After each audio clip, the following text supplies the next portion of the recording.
And we're back again at the Brave Podcast. Tonight is just going to be a little bit of a chill night. It is just Moshi and I chilling out, catching up, talking about things. I was out of town basically for 5 days, and then we were just busy basically the last week and a half. So we haven't really had an opportunity to book too many guests or, film other stuff, even though we wanted to, because, life is just busy sometimes, but we are going to have an interesting conversation about a myriad of different topics. Some of them are going to probably be about, my adventures, things that I do and things that are on my mind, things that are on Mo's mind, things that are coming up in social media and pop culture, because the world is quickly changing. And some other topics we may end up saving for the after hours special. But before we get into everything, here is Moshi. Hey everybody, welcome back to being welcomed back to the Brave Podcast. I wasn't ready. Hey, so thank you for coming back and watching and listening to us. I just want to remind you, we're on YouTube, Spotify, Apple Podcasts, as well as, and we're going to make a new episode for this tonight, we're on Rumble. So check us out, the Brave Podcast on Rumble. We're going to head there after this episode and talk some more. It gets a little more, I don't want to say R-rated, but a little more spicy in general. You don't need to pay a membership for this one, but you get more spice on that channel. So, hey, check us out over there. Also, I want to point out that I am wearing a very fancy shirt. I was going to point that out. I just wanted to switch to the wide angle just to see how much you pop out. Oh my God. Oh, look at this. You're so colorful. I love it. So, it really adds to the ambiance. You know the story, but I'll explain the story. So we had some time off because I had my daughter's birthday. Her first birthday was coming up, and I wanted to, it was a Hawaiian theme. So we said, hey, everyone dress in Hawaiian stuff. And I found a beautiful Pokemon Hawaiian shirt, which I'm wearing right now. You can hear it if I... Oh no, you can't. I heard it before. I heard it for a second. Yeah. And it just didn't come in time. I ordered it online. It didn't come in time. But because I got it after the birthday, I wanted to wear it here. I wanted to show it off for you. I wanted to use it as a business expense. So here we go. So my story about my Hawaiian shirt, because everybody ended up dressing up for the most part. Some people came not dressed up, but whatever.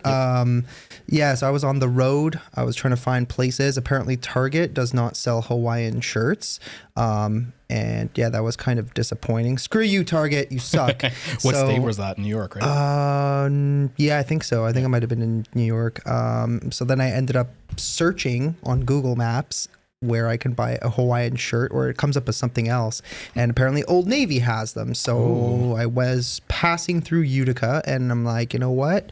Because I was going to stop at a cigar shop, because apparently that's my new expensive habit of the week. Cigars? Is cigars, yeah. So I saw you smoking one with, I think it was Jazz? Was with Chad. Yeah. Jazz doesn't smoke at all. So I don't know if he would smoke a cigar, but I offered. He didn't take it. Yeah.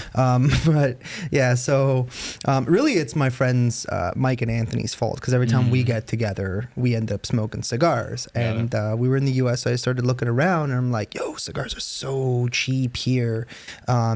And it's funny too, because considering New York is probably one of the highest tax states in the United States, and still the prices are about a third of what they are here. So here, average cigar goes from maybe 25 to 35. There, I was finding basically the same stuff for about $8 US. So that'd be like maybe 11, 12 bucks roughly. So are they? Because I don't smoke, so I don't know a lot about it. But the only time I ever had a cigar was with you when we were in the Dominican. Okay.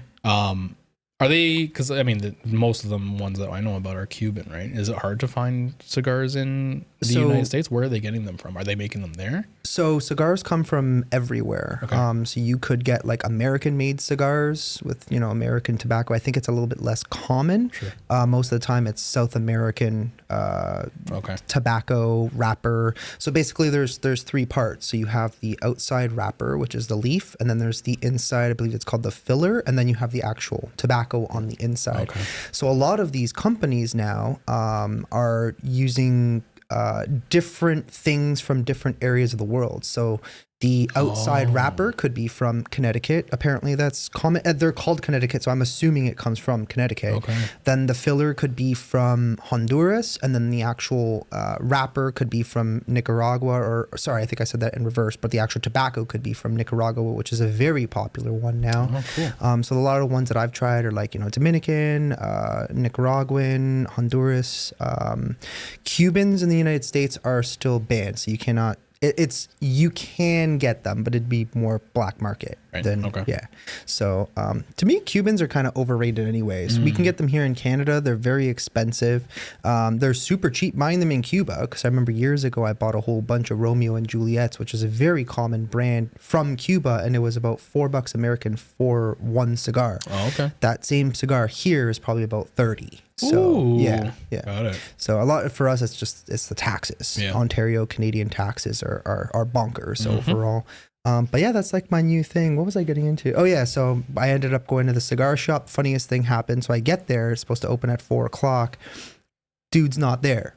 Right. I'm like, okay, I guess I'll wait outside for a few minutes. So like 4:15, 4:20 rolls around, and one guy shows up. He's like, hey man, and he goes to open the door. He's like, oh, he's not here? I'm like, no, that's why I'm outside. Because otherwise I would have been in and out, just grabbed what I wanted and hit the road. And then another guy shows up, and then they're calling him, and apparently he got stuck at a golf tournament, had nobody to go and open his store for him. And cool. I waited around for 40 minutes, and they're like, yeah, he's got 2 more rounds to play. I'm like, yeah, he's not going to make it anytime soon. So I ended up making my way through to Rochester, but I had time to kill, so I stopped at Old Navy, and I got lucky. I got my Hawaiian shirt for $5.97 on clearance, amazing. Right? And I'm like, dude, there's nothing wrong with this shirt. No, it was a really nice shirt. Yeah, and I was like kind of wondering, I'm like, is this shirt even gonna fit? Because it was a medium, and normally I wear a large, but apparently Old Navy's mediums are pretty big and actually fit me. So American size is maybe a little bigger than the Canadian ones you're used to. Well, the sizes are the same. American and Canadian size is the same standard, essentially. I guess all brands have different specifications for their sizes too. Yeah, some stores will make a little bit tighter, more fitted. I remember I bought a shirt because people always complain because I always wear American shirts all the time, and I'm like, I have one Canadian shirt, and it's really funny. It's the one that says Free Hong Kong on it. No, Luke's is the Make America Florida one, which is over there. Got it. Because that one I got autographed from him, so it's a no more wearing this shirt. I don't think I ever wore that shirt. I just had it because I ordered it, and then I by chance happened to meet him in Austin, Texas, and I got him to autograph it. But the other one is from Timcast, which is the Free Hong Kong one, which is Canadian, obviously, because we had the convoy. But the problem is I've worn it so many times, and when you wash things so many times, the print starts to eventually start to crack. So I'm like, okay, time to retire this shirt. So I bought another shirt from an En Route, which is like a truck stop, I guess you could call it. So we have them, they run along the 401 highway here. For those of you that don't know, that's our major provincial highway. And we have these things called on routes, because, Ontario route, you stop, there's washrooms, A&W, Starbucks, and some of them Tim Hortons. And they have a little gift shop in each of them. So I found this really awesome shirt. It was like Canada with like 1867s all stenciled into the leaf. So stupid me didn't bother to try it on, and I'm like, yeah, I've lost so much weight in the last year. Buy a medium, the thing is like paint. It's so tight. I'm like, damn. I'm lucky it was only like $15. So, but yeah, for those of you who complain that I only wear American shirts, I try buying Canadian stuff, and apparently it just doesn't fit. So damn you, Trudeau, and your shirt sizing. Oh my god. Yeah, I guess the standard is that every shirt in Canada has to fit Trudeau. Oh god. Oh my god. But what else is new? Anything going on? You did a little trip after. Oh, we went for a short trip to a little town called Blue Mountain, and saw the little anthill that was called Blue Mountain, and a beach that was nearby. So it was cool, just a chill couple days to decompress after that birthday, because that was a lot of planning, a lot of work that went into that birthday. Yeah, so we just relaxed afterwards. Yeah. Crazy. Luckily there's enough video that she'll be able to see all the work that went into it in 10 years from now. Yeah. Thank you for all your help. Yeah, no worries. What beach did you guys go? Wasaga? Yeah. It was a nice one though. Wasaga Beach 6. Ooh. It was clean. I mean, the weather was horrible. that day. We were like, thankfully, it was a bunch of guys. Yeah, it was a bunch of guys from work, and one guy and his girl. They each had a tent. So we were on the tents, and some people had some tarps and like put up a wall. But like the rain was going for a couple hours, man. Yeah. Did you guys go in the water? Just our feet. Yeah. Okay. Yeah. Are your feet like infected now? No, dude, it's super clean on beach 6. It was cool. Okay. Yeah. Yeah. So, but the rest of it, I wouldn't. I don't think I would swim on beach 1 or 2. Yeah, it looks kind of gross. Beach 1 and 2 is the main strip, that's where right? Exactly. Yeah. Yeah. Where that Banana Club or whatever it's called. Right. Yeah. Close to that. Yeah. Yeah, it just, I don't know, Wasaga just doesn't do anything for me. I've been a few times, but it just doesn't look that impressive. But if you're saying Wasaga Beach 6 is amazing, then I'll have to go and check it out. I don't know about amazing. It's very clean and it's nice. Yeah, I don't know. I'm a fan of Tobermory. The only thing about Tobermory is I don't know about like beaches. There might be some, I have no idea. But like there are some on, you've probably heard of Flower Pot Island, right?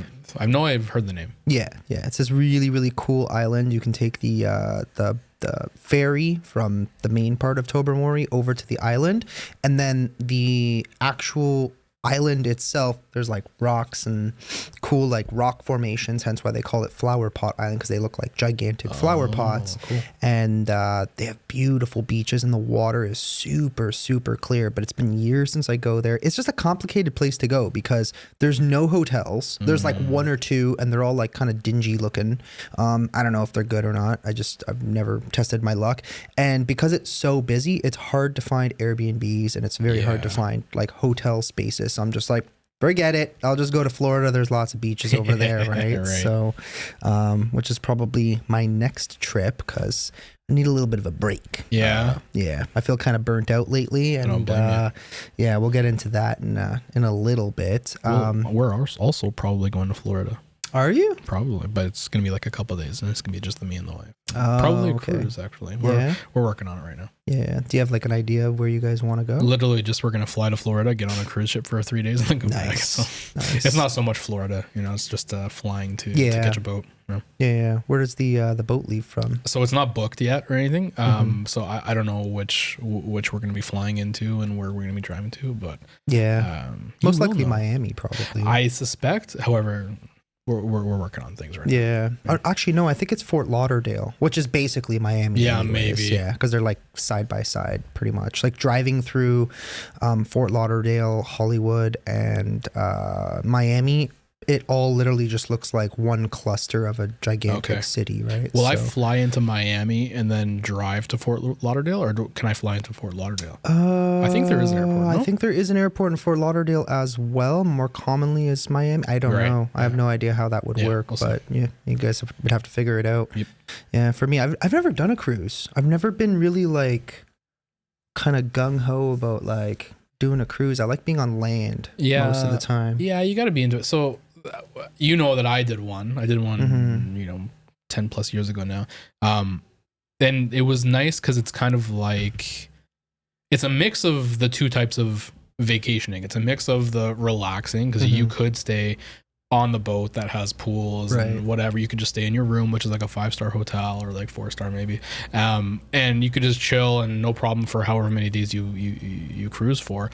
Or you could do the other side of it, which is kind of adventuring, where you're doing excursions. So they dock almost every day at wherever they are in the world, and you can get off for a number of hours, and you could adventure into, like, we went to Pompeii, Herculaneum. We did Pisa, and so we did Italy, Spain, and France. And so we were there in a bunch of cities for over the 10 days, and so you could do the adventuring part of it, or you could do the relaxing part of it. So it's a good mix. However, it's 3 times the price of a normal Cuba vacation, or if not more. Yeah, but I mean, overall, you get what you pay for, kind of, in a way, right? Because you're also getting the adventure side. You're traveling around, you're seeing different things. You're not just in one thing. So each one has its pros and cons. For me, I just enjoy sitting on a beach. So for me, I could do that for a week, no problem.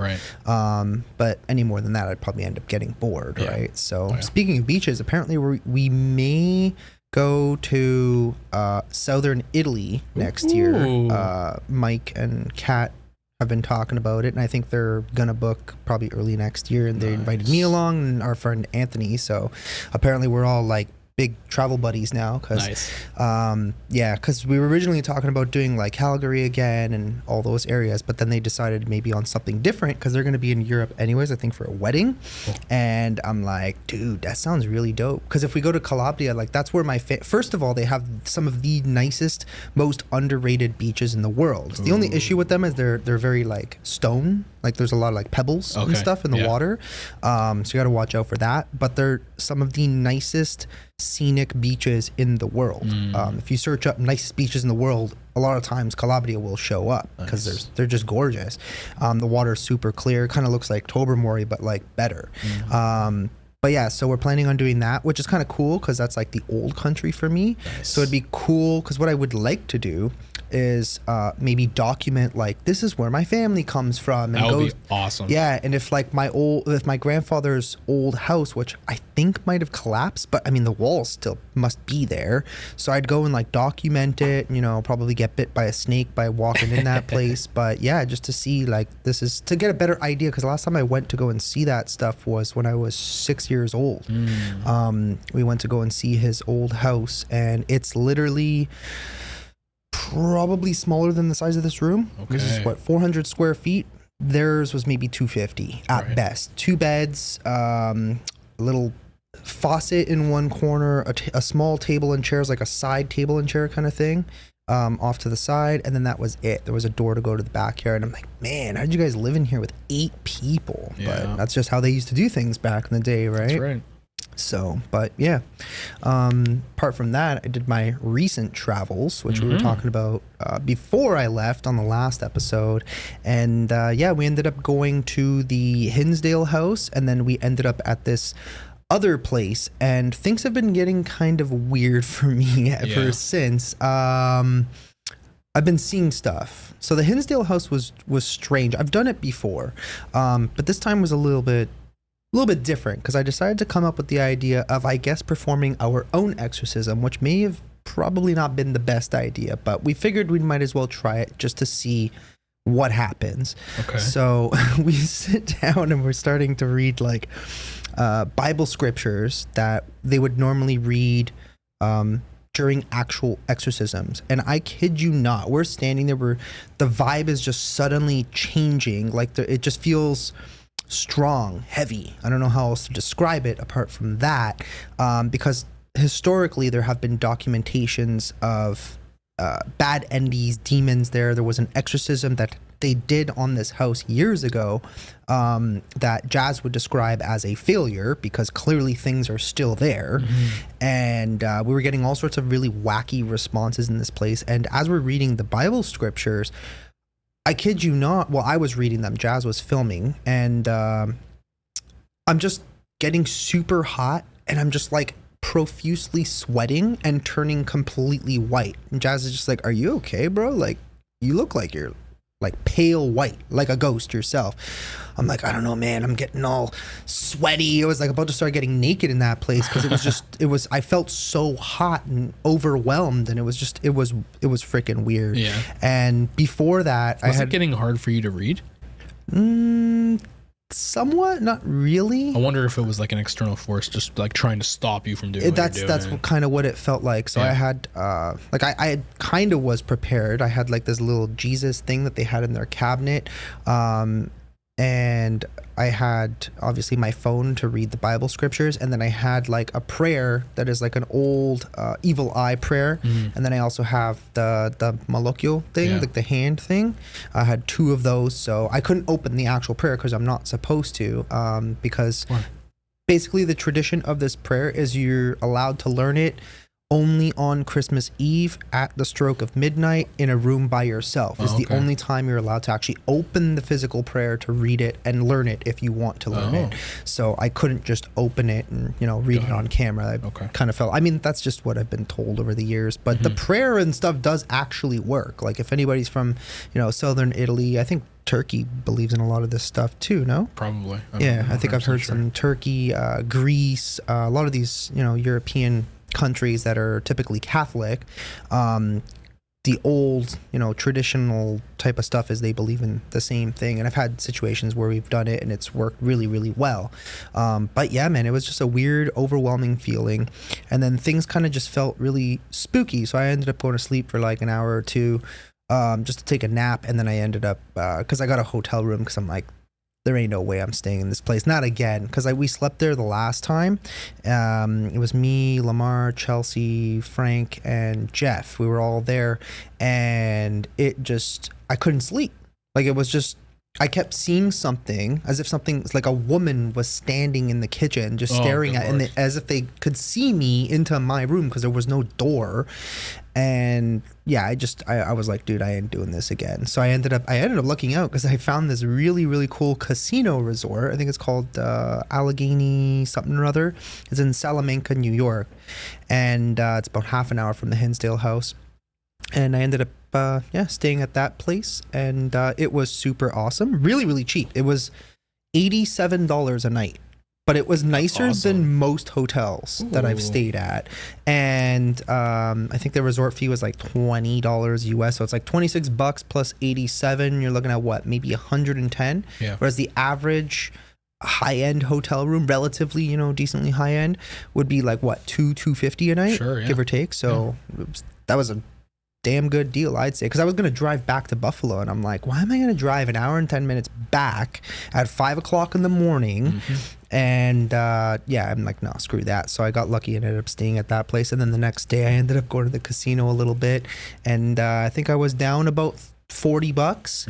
And then I was going to walk away, and I put $10 into another machine before I was ready to leave, and I ended up winning $30 off of that. So I was only down like $9 or $10. Nice. And I just remember texting Jazz. I'm like, dude, I lost $9. Send help, please. He's like, F. So yeah, but yeah, it was fun little experience. And then the following day, we ended up going to this. It was a place that Jazz got invited to by some lady. I think her name was Bianca or something like that. There was a family living at this house, and we were supposed to go there and meet them. Jazz got there first, and he's like, where is everybody? There was no one there. It's like they just got up and left. Everything was on. Things were just kind of scattered all over the room. Their place? Yeah. Their house? Yeah. So there was a lady that owned it, and there was a family that was living there. I don't even remember the names of the family anymore. But no one was there. So basically, we were supposed to stay there for 2 nights. That's what we were invited for. And there's a whole bunch of like rooms and whatever. And so the first night was basically we were planning on filming Jazz's video. And then we ended up going to sleep after filming most of the stuff for his video.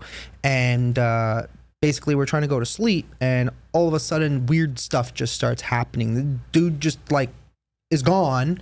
And he's outside. He's feeling sick. Jazz? Yeah. So they end up leaving, Jazz and Ben.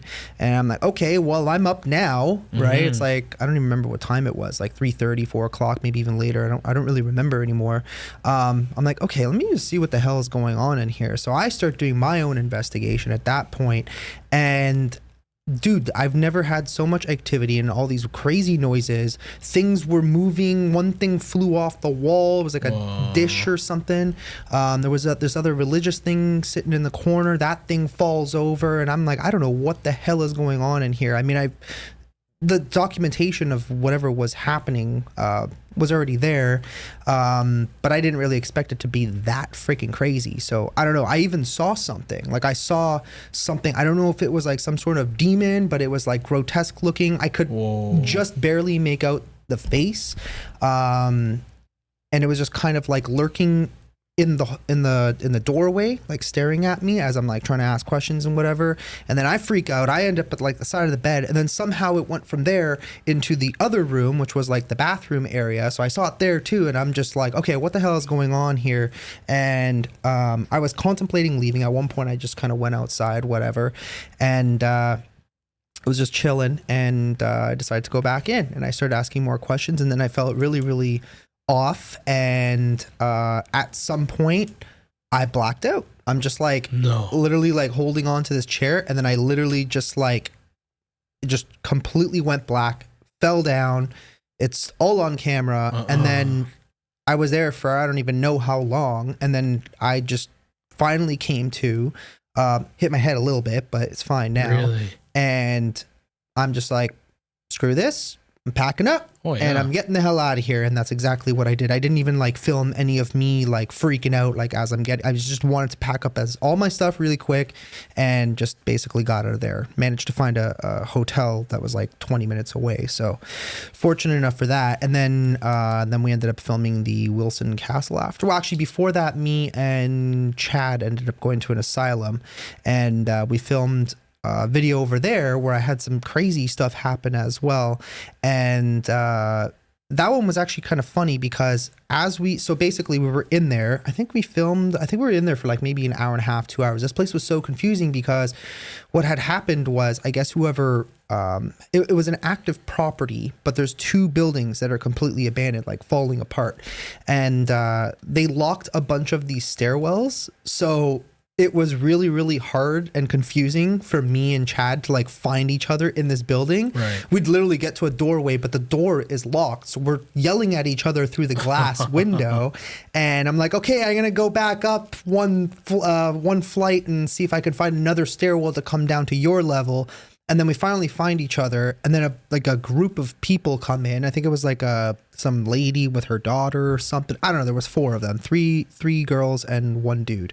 And I'm like, at that point, they were just kind of like tagging along, following us. And I'm just like, I can't film anymore with these people. They were being so loud and obnoxious, and they asked us to like show them some stuff. So it was kind of funny. We set up the REM pod and like a flashlight, and we're just asking questions, and like the flashlight's going on and off. The REM pod starts going off, and they're like, "Oh my god!" They're all like freaking out and stuff. I'm like, "Yeah, for us, it's normal. Like we're so used to doing this stuff, right?" So then finally, we decide to just leave the whole building altogether. We finally come outside and we're just standing there like in the parking lot, and we see a cop driving by, starts slowing down, puts on his cherries. I'm like, uh-oh, I think he's coming to us now. Cherries being the emergency lights. The lights on the top, So he turns back around and he comes into the parking lot. He's, flashing that spotlight thing at us. And we're like, hey, officer, how's it going? He's like, is that your car? I'm like, no, that's their car. My car is back there. They're like, oh, what are you guys doing? We're like, oh, we're just leaving. We're just talking, whatever. So they end up going back to their car. And I don't know if he said anything else to them. But then after he comes like towards my car, because we had to like walk a little bit through the parking lot. So we start coming towards my car, and he's looking at the license plate, Ontario plates. And we were in Connecticut. And he's like, you guys drove all the way here for this? I'm like, no, I mean, we were just on the road by chance. We happened to, because I mean, Chad lives in Connecticut, and that's where I decided to stay at a hotel in Danbury. And he's like, oh, okay. He's like, okay, well, I don't really want to be a dick and give you guys shit, but like these buildings are condemned. You're not supposed to be in there, blah, blah, blah. I'm like, listen, dude, like we do this all the time. This is literally what I do for work. I'm like, we totally understand. We take our own precautions as best as we can. And we know the risks, obviously, going into these buildings. Somebody could get hurt. You're probably breathing in asbestos, and is what it is. He's like, okay, as long as you guys understand, it's all good. He's like, did you guys catch anything? We're like, oh yeah, it has some good stuff. But he was really cool. He was really, really nice to us. You got lucky. Yeah. Could he not like say, hey, you guys were trespassing. You just told me that you were. Like, could I not fine you for that? Yeah. I guess. Like you said, he was cool, so he wouldn't have. Yeah, we know. I mean, it's part of the risk you take. I mean, most of the time a trespass is going to be like a $55 ticket. So cost of doing business, I suppose. Right. I save money anyways on not having to pay to book a place, and I get, free content, if you will, apart from, hotel stays, gas and all that stuff. But yeah. And then before that, we ended up going to Ed and Lorraine Warren's gravesite. Do you know who they are? I've heard, actually, maybe I was thinking there's someone else. So I thought it was the demonologists from The Conjuring. The Conjuring. Yeah. Okay. Yeah. So Chad actually met Lorraine when she was still alive years ago. I think they went for like some luncheon or dinner or something, and then I think she took them all back, the whole group, back to I think took them to the cemetery to visit Ed, and then after that ended up going back to their museum, which I think was their house, if I'm not mistaken. wow. And slowly, the family is starting to open up the museum to YouTubers and content creators and ghost hunters and stuff like that. Because I know Jazz just got invited there, I think with Omar. I'm not really 100% sure.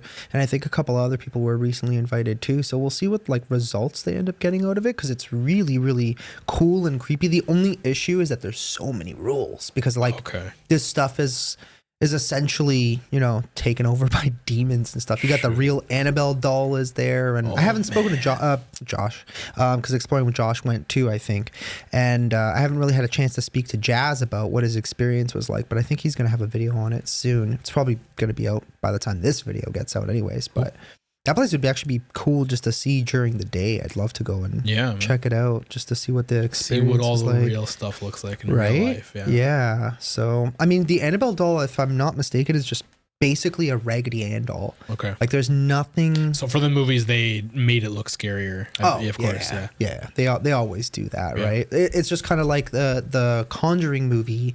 The house in the movie is not the real house, right? So it's just some made up, you know, thing that looks, I mean, the real house is pretty creepy as well. But I guess they just wanted to make their own like movie set essentially, right? Yeah. So, but yeah, I've been to the real house a couple of times. It's small. I think that's why they probably never ended up using it. Sure. It's like this old 1600s farmhouse with like, you know, the very low ceilings on the second floor. And if you're not watching, you could easily bump your head. Right. It is creepy though. The actual Conjuring house is really, really creepy. And it's starting to make a resurgence. But the thing that's kind of a piss off right now is they have a new owner who bought it for a substantial amount of money. So good on Corey for managing to sell it for like probably way more money than he bought it for. Sure. But apparently, sorry, who's Corey? So Corey was the not the original owner, but he was the. So basically, when they made the movie, there was a lady who owned it who claimed that they didn't really experience much, whatever. Yeah. This family, I don't remember what Corey's last name is, but Corey and his family bought the house, and I guess for nostalgic reasons, but then ended up moving in. And they started having all these sorts of weird experiences. Like their kids were seeing like shadow figures and all sorts of odd things were happening to the point where they decided they didn't even want to live there anymore. Shoot. So when I went the 2 times, he was the owner at the time. I met him one time. There was the first time we went, I got there like super late. It was probably already like 12:30 at night by the time I got there, because we were driving basically straight back from Georgia. And we got there and I think he was already asleep. So but yeah, you basically, I think we were paying at the time like $500-600 to rent the whole house for a night, which was reasonable. And yeah, then basically he just sold it to somebody else, I think a woman, and I don't want to talk shit about anything, but I just heard that she is now charging $1,500 to rent the house overnight. And I'm like, I get it. I get the nostalgic behind it. I get that it's now a brand and whatever. But $1,500 to rent one house is insane. Ridiculous. Yeah. Like I could rent Ohio State Reformatory, which is a gigantic, like 4 or 5 story prison. That's the prison they used for Shawshank Redemption. Okay. Yeah, they've filmed parts of the movie there. I think I could rent that for $1,500 a night. And there's like spots on spot, like areas, tons of areas to go and film in that place. So it's like I can't understand the reasoning behind it. Yeah. And I feel kind of bad for like people who haven't done it yet, because it's like now $1,500 might be out of their price range. Yeah, definitely. So is what it is, I guess. But it likely wouldn't even been worth it for you. $1,500 for one night. No, not anymore. I won't. Maybe in the future, but I don't know. I've done it a couple of times, and it's just like to do the same places over and over again. Like it has to be a certain special location. Sure. Like I love Wilson Castle, which I just did again. But the only reason I really even did it was because Jazz wanted to do it. Otherwise, we were talking about a couple different locations, but he really, really wanted to do it. So we got a hold of the owner and we got in. Luckily, she confirmed it like the morning of. So we ended up going. And the crazy part is that place is 13,000 square feet. They have tons of priceless artifacts. And she only charges $600 now after it becoming a brand, essentially the same concept, like the Conjuring House, except the Conjuring House is like 1/10 the size, right? So 20 times as popular though. I guess. I mean, where's that from? Is there movies about that? Which one? The Wilson Castle? Yeah. No. It just started to become popular. People in your circles would know about it. Yeah. So I think it's a lot of YouTubers we were the ones that kind of helped it gain notoriety and popularity. I think Omar Gosh and Franco TV were probably the first two to do it. I don't even know how they found it, but there's been always like developing stories about it. It's always been around because it's been the granddaughter, Denise. She's the one who inherited it through generations of her family. There's probably been like, I don't know, 8-9 different families who've lived in the house since the first one who built the place. But yeah, it's a really, really cool place because it's super unique. There's tons. It just looks beautiful. You could literally sleep there the night. Because even when we asked the night before the owner left, and her associate, this guy named Andy, who's also super nice and gives you all the information on the place, they basically hand you the keys and they're like, okay, if you plan on leaving, just hide the key somewhere or whatever. Otherwise, we'll just be here tomorrow morning at like 8 o'clock. Yeah. And I'm like, oh, what time do we have to like leave or check out or whatever? And they're like, you can leave whatever you want. I'm like, oh, okay, cool. Sounds good. So we get to film and it's also a place to stay at night as well. I mean, mind you, we only ended up sleeping like maybe 3.5 hours because by the time we got to bed, it was like, I think 5:30, 6 o'clock in the morning or something like that. So yeah. Nice. But it's a lot of fun. But yeah, since doing those, I feel like, I've kind of feel like I've always been able to kind of either sense something. I've seen a couple of things here and there. Like I've seen, a woman in an asylum before. I've seen a couple other weird things, and I don't know, maybe just my brain is playing tricks on me or placeboing me. But I feel like lately, I've just been seeing things more often, especially in the darkness. I can kind of like see like a person, and it's really, really weird and creepy. I'm kind of getting used to it, but it's still like a new thing for me. How often are you seeing it now?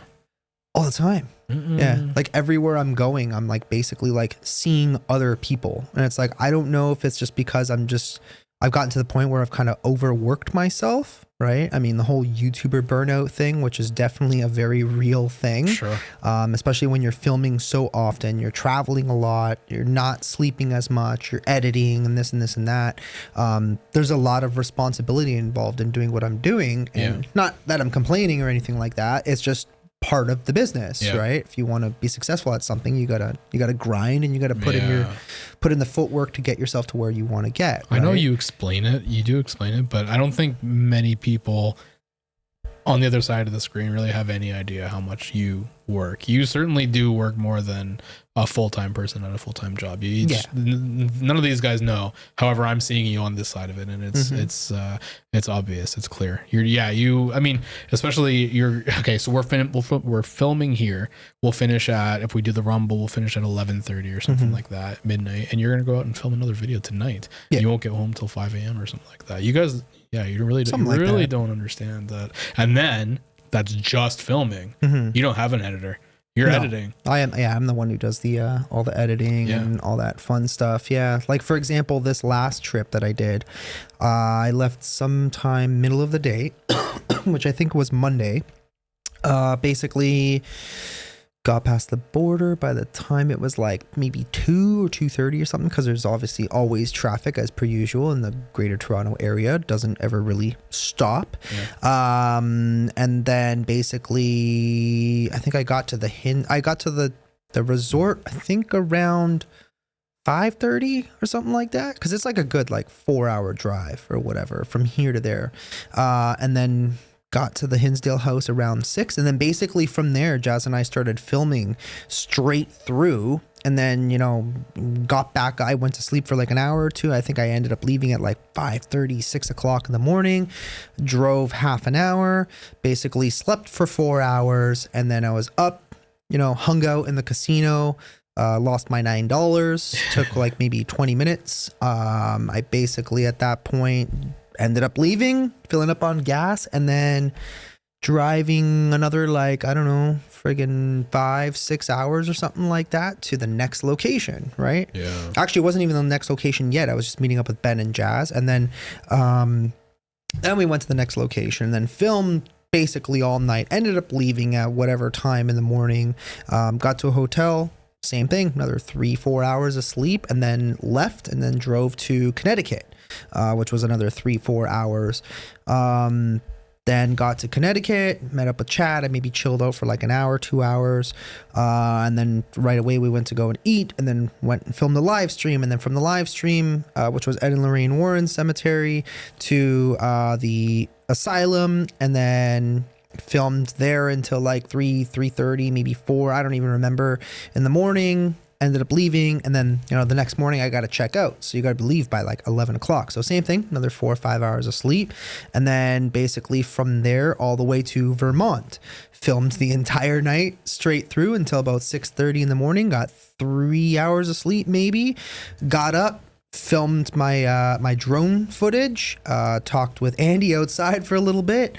And then basically from there, Vermont back home is about 8 hours, right? So, in 4 days, I drove maybe like 25 hours, give or take. Yeah. Right. Plus, filming is another like 40 hours. And then, if you're editing and whatever. So yeah, it all adds up, and it's, it can be very exhausting, right? Like I said, I'm not complaining. I just, like you said, I don't think people on the other side of the screen really get it. Right. Definitely. And then plus when I'm back home, obviously we're doing this, and I also have the vlog channel, which I'm filming and editing for as well. Right. So it is a ton of work, and it does take a toll on you, especially when you don't take many breaks in between. I mean, I'll take like weekend days, but even then it's like a half a day break is really not enough, right? Yeah. Especially not when you're basically drinking with your friends anyways, and the next morning you're essentially hungover regardless, right? So so that's why my next trip hopefully is going to be a little bit of a break type of trip, a little bit. September. But I think so. I'm gonna go down to Florida, and I don't know where else I'm going yet. I'm kind of making it like a routine of going to Savannah every year, either Savannah or Charleston. So I'm not 100% sure what my plan is just yet. I'll probably film for like the first 6-7 days. So do a bunch of spots in New York State, and then there's some spots that I'm interested in doing in Ohio, so I might go there. So I'll have, like a bank of like probably 5-6 videos, and then from there just, basically start heading down south, I guess. Maybe do a couple things along the way, and then maybe take like a 5-6 day break, refresh the mind. Yeah, that'd be good. Go and lie on the beach for a little bit, and then go on with my day, and then eventually come back to, I think I'm going to stop in Pittsburgh for 2 days too. Yeah. Well, not think, because I already booked the Airbnb. So I know for sure I'm going to stop back in Pittsburgh before I end up coming back. So yeah, we put in a lot of work, and they also demonetized my video recently.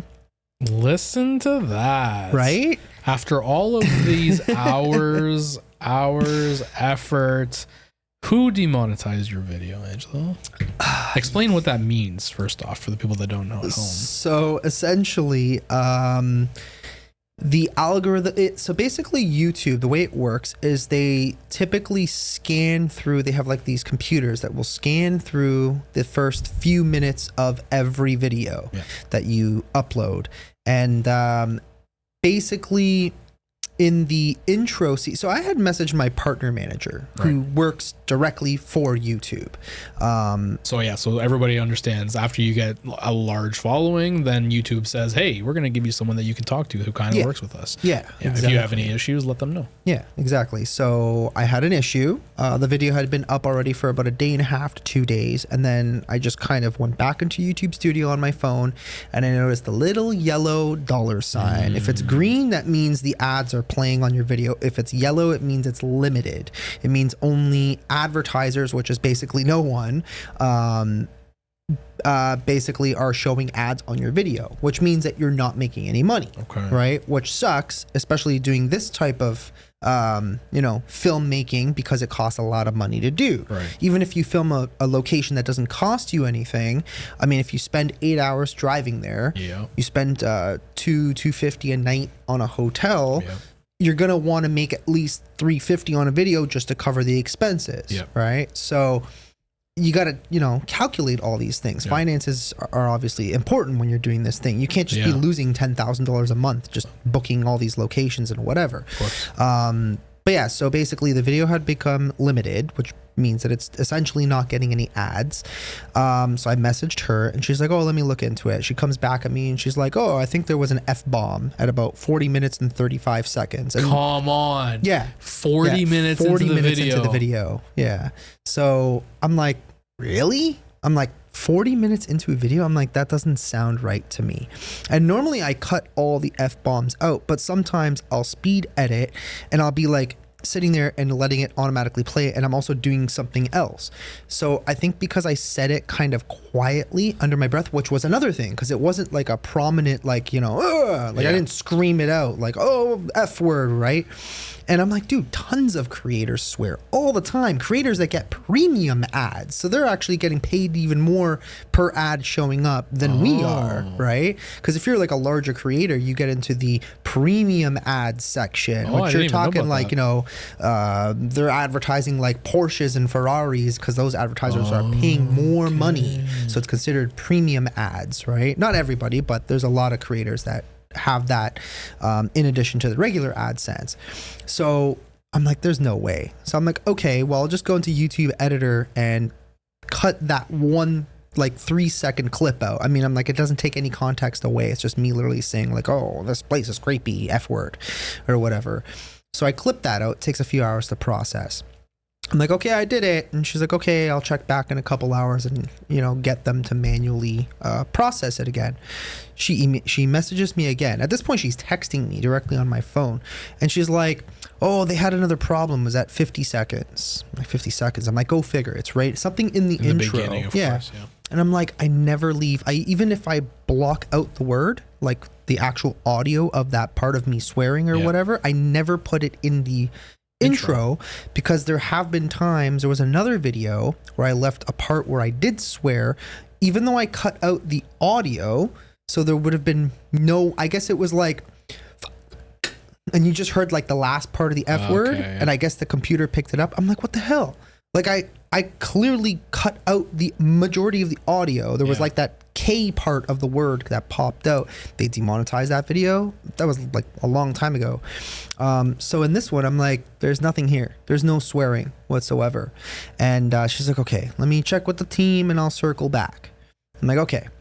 She comes back. She's like, oh, there's something on the wall. I'm like, something on the wall?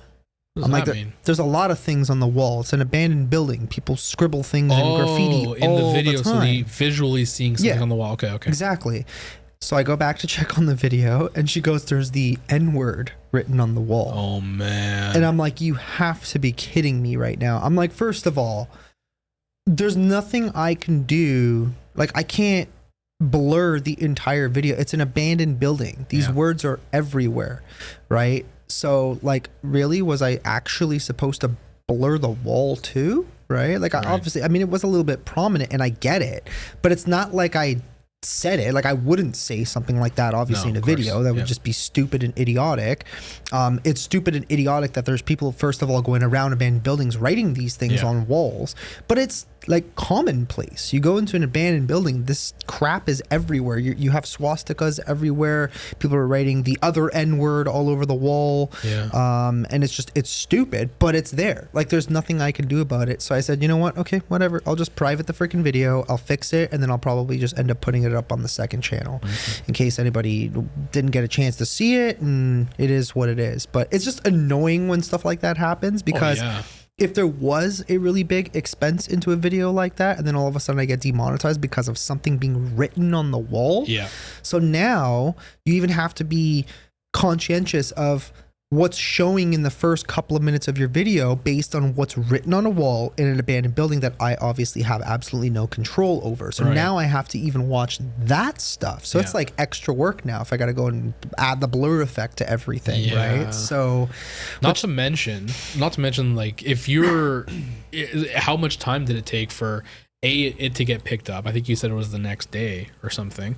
And then 2 days. So then plus time you working back and forth with your manager and them talking to their team. All that time, your videos at that point, it's going to die. Yeah, exactly. So you're not going to grow from that. It's not going to get picked up in the algorithm after a couple days. Typically, that's what happens. You usually, most videos will have to be, you know, have good growth right from the very beginning to blow up. For the most part, from what I understand. So you a couple days and then it getting taken down like that, it's a death sentence for that video, right? Oh yeah, and that's what I was like trying to explain to them. I'm like, you guys gotta like speed this stuff up, because when you request a manual review on a video, and this was happening on lives on the vlog channel too. I don't know why, but I would do a live, and basically as soon as the live ends and processes, it becomes demonetized for no reason whatsoever. I'm like, dude, I didn't even swear, not even once in the live stream. It was clean. It was literally me just sitting in the studio as we are now, just engaging with the audience, talking about random whatever, right? Random stories and future plans and stuff like that. And for some reason, they would just go and demonetize it for no reason. I brought it up with the managers, so they said they would look into it and see if there's like something kind of sitting there in the channel that's flagging these things, and that's why it's kind of happening right away. But your channel is being watched. I guess so. Yeah, it's just getting targeted. I guess you could say. Maybe it's because of the things we say here on the podcast sometimes. I don't know, right? So, but I don't find us offensive in any way, shape, or form. But the problem is that people kind of come up with their own ideas of what it is to be offended all of a sudden, because you might say a certain thing that they don't agree with and they find it offensive, right? So it's what it is, I guess, right? But this is another side of the YouTube, you know. Some of everybody thinks it's all like rainbows and butterflies on you being a YouTuber, you know? No. Yeah, it's not easy. Yeah, no. I mean, it's fun. I mean, everything's got its moments, its pros and cons, right? I mean, for me, it was kind of the expectation was that I knew what I was kind of getting into doing this. I knew it would be a lot of work. But yeah, sometimes it's like, you know, it'd be nice to catch a break once in a while, you know, for YouTube to actually recommend stuff. And it's like, not that things are bad in any way, shape, or form, but it's like, why is, you know, you go on YouTube and you're like scrolling through shorts, and it's like you're seeing people's shorts that have like, they're just stupid cat videos that are essentially meaningless, right? And they're just like, there's no work involved. It's just somebody sitting there filming their cat slapping them in the face or something. And I get it, it's funny, some of this stuff, but it's like, why does that have 18 million views and I'll go and upload 15 shorts and then finally one of them gets 20,000 views? Like it doesn't make sense sometimes, but it is what it is, right? And then YouTube's telling you, well, you know, it's about the title and this and that. And it's like, dude, if I go out and make a video of me nearly dying, even that's not good enough, right? Do I actually have to die? Is that the next thing, right? So I don't know. I got it's ridiculous. Yeah, and then another part of it is I have a short that I made a few months ago when the PlayStation virtual reality, the PlayStation VR 2 came out a few months ago, and I made a stupid short that's kind of like, this is an obvious thing, and I'm just kind of making a fun video about it where I plug it into a computer and I'm like, oh yeah, it doesn't work because it's not for computers, it's for the PlayStation. And it didn't pick up very much in the beginning, but now I'm at like 30,000 views. Nice.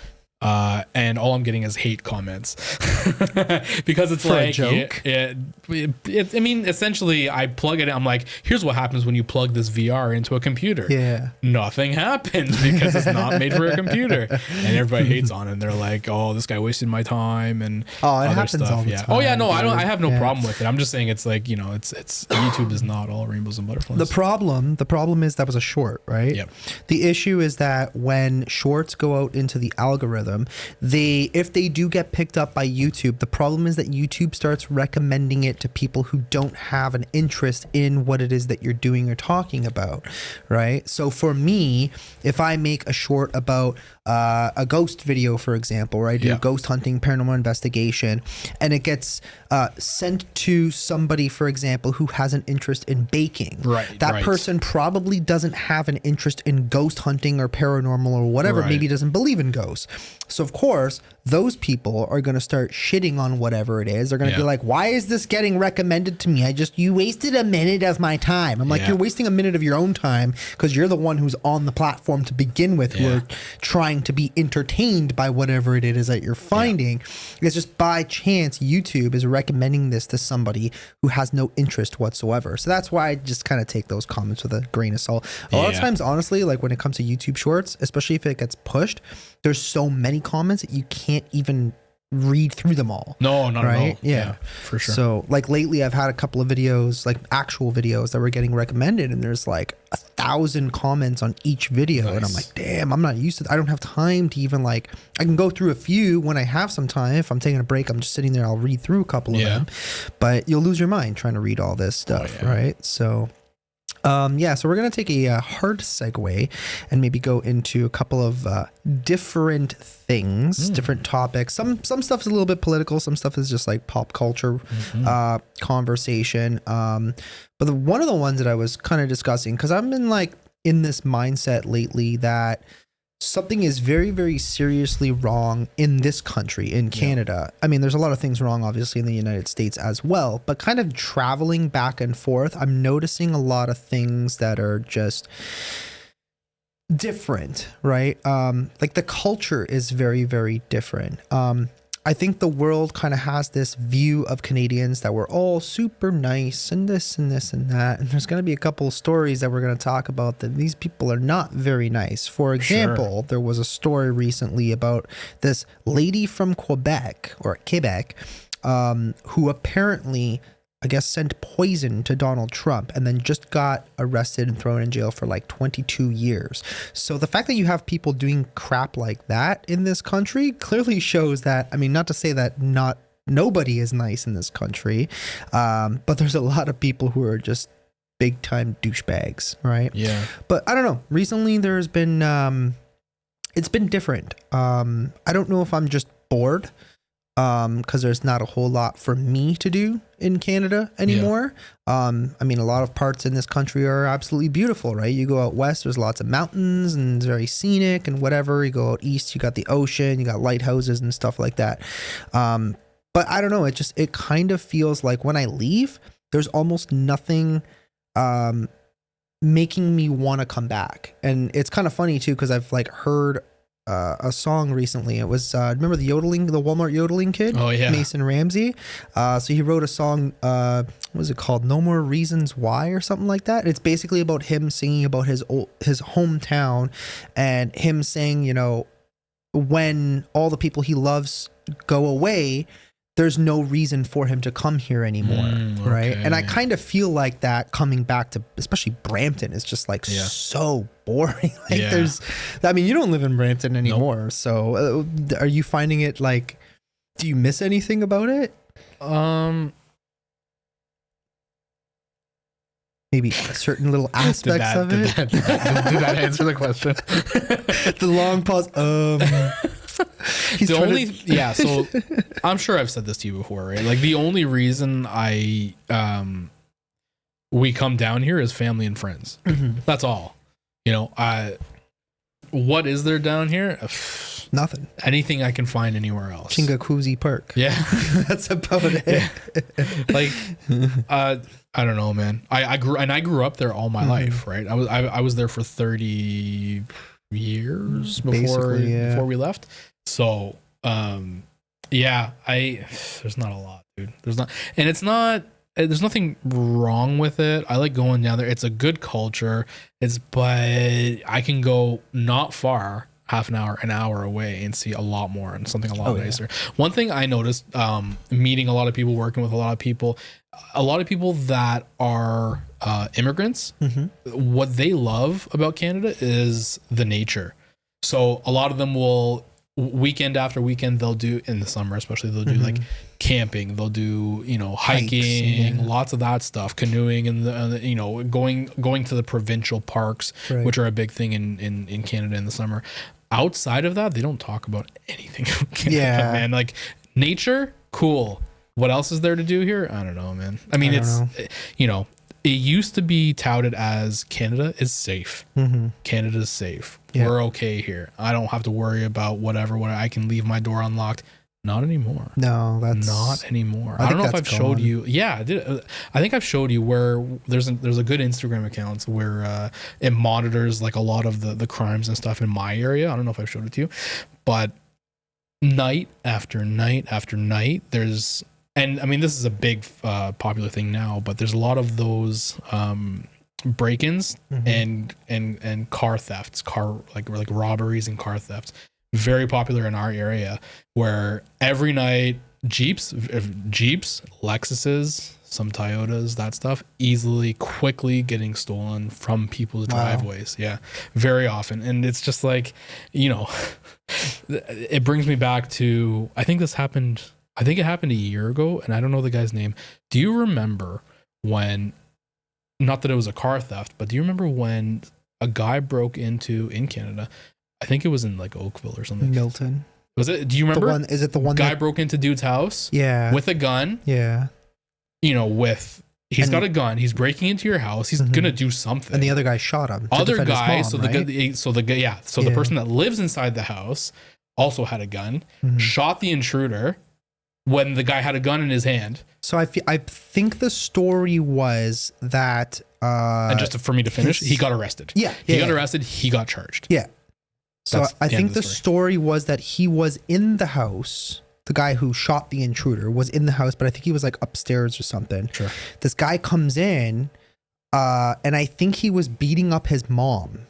My God. Something along those lines. So I'm just imagining like this poor woman, probably elderly woman, being essentially beaten by this loser. This loser with a gun. Right. And then the son comes downstairs. I'm just imagining this guy coming down the stairs, sneaking with his shotgun or something, or some kind of rifle, whatever he might have had, and ended up shooting the intruder. The guy dies, and then they tried to charge him for killing the guy who literally broke into his house and essentially almost killed his mother. Yeah. Right? Like, I would have done the same thing. Who wouldn't? Right? Who's going to be like, hey, I'm in Canada, so I better not hurt this guy too bad after he's beating the hell out of my mom. Are you insane? Yeah. Come on, man. Yeah, that's like kind of where the world is going, right? And that's why I'm kind of like a big advocate for, like in the US, they have the Second Amendment where everybody's essentially allowed to own firearms and, in order to protect themselves in situations exactly like this, right? Yeah. So, like I had a friend recently in the States. I'm not going to say their name or where they're from, but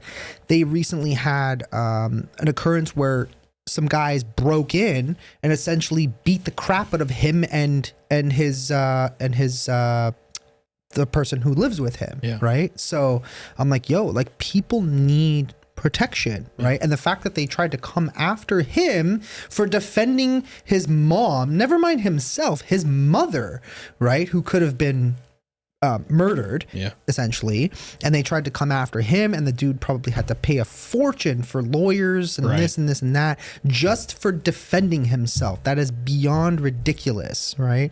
So like, even for myself, I get a lot of comments because I'll go out late at night, I'll have strange encounters with people all the time, right? Yeah. And people are like, oh, I hope you have your weapons with you. And I'm like, I can't. You don't know where I live. Even, in Canada, it's not, we don't have concealed carry. We don't have open carry. You can't even get a handgun right now because the Liberal government, Justin Trudeau, put a ban on transfers and purchases of handguns. A lot of weapons, for example, AK-47s, AR-15s, are all restricted. Yeah. Right? You can't get those. Even if you do happen to have some type of long arm or rifle, the rifle itself, the magazines are pinned at 3 rounds, right? You better hope to God if you're getting charged by a pack of wild boar that there's not more than 3 of them because you're basically effed, right? And you can't just carry weapons around like you do in the US, right? There has to be specific reasons as to why you're moving them around, unless you have a very, very specific permit, like you're an armed guard or a police officer or something along those lines, Right. because average and ordinary citizens are not. You can't just be driving around with a shotgun, even if it's in a case or whatever, in your car. You can't just go out into a trail late at night and be carrying your rifle on your... I mean, certain places, obviously, you're allowed to hunt, but a lot of places around here, that doesn't exist. Yeah. And you can't have firearms. But God forbid you get caught by the cops, it could get very ugly, for one, because they don't understand like why you're walking around with a gun. Yep. So it's just insane. I don't agree with the gun laws in this country, and there's, for the reasons of safety, right? When I go to the US, people have this preconceived notion about Americans as if you go to Texas and they're all like, walking around with sidearms, like visible, because they have open carry in certain states. It's not like that. I've only maybe one time I've seen one person carrying a revolver around their hip, and it was like, I didn't feel threatened by that person. So why are you? It's for his own defense.